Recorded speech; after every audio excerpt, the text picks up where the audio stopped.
আমাদের দেশে বলে হুজুর আমাদের দেশের মানুষ তো সবাই মাদ্রাসা শিক্ষা পায় না, কিন্তু আমাদের দেশে তো এরকম ঘটনা নাই, যদিও দুই একটা ফাঁকে ফাঁকে হয়ে যায় ওইটি মাদ্রাসার পরেও নাই, মাদ্রাসার পরশও পায় নাই। আমাদের দেশের মানুষ জানে এবং বুঝে অবৈধ মেলামেশা করলে এটা হারাম, এটা জিনার গুনাহ হবে।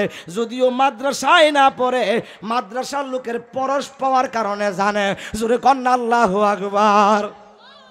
মনুষ্যত্ব কি কি কি কি কি কি মনুষ্যত্ব। সুদ খাওয়া হারাম, এটা মাদ্রাসায় জানলাম। কোথায় জানলাম? কোরআনে পাইলাম, হাদিসে পাইলাম সুদ খাওয়া কি হারাম।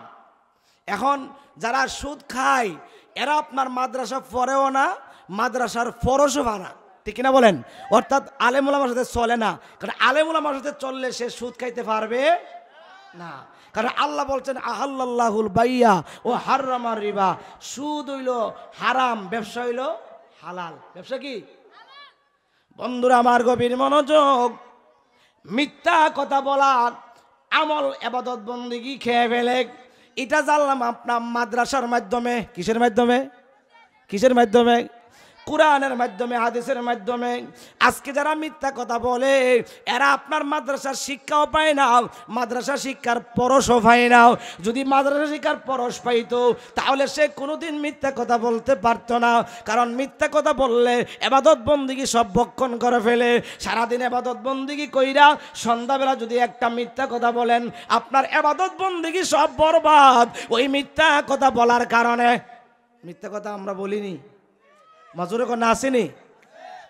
মোবাইলটা মাশাল্লাহ দিলে যদি তাই আমতুলি বাজারে ফোন দিলে কই আছেন, আরে আয়া পড়ছি খাদ্রের মুড়ো, ঠিক কিনা বলেন?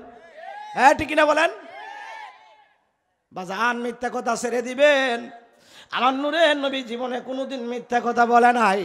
আমার নবীজির সত্যবাদিতা দেখে হাজার হাজার মানুষ কালিমা পড়ে মুসলমান হয়েছে। জোরে কন্যা সুবহানাল্লাহ। আমার নবীজি একদিন জাকাতের ওয়াজ করতেছে,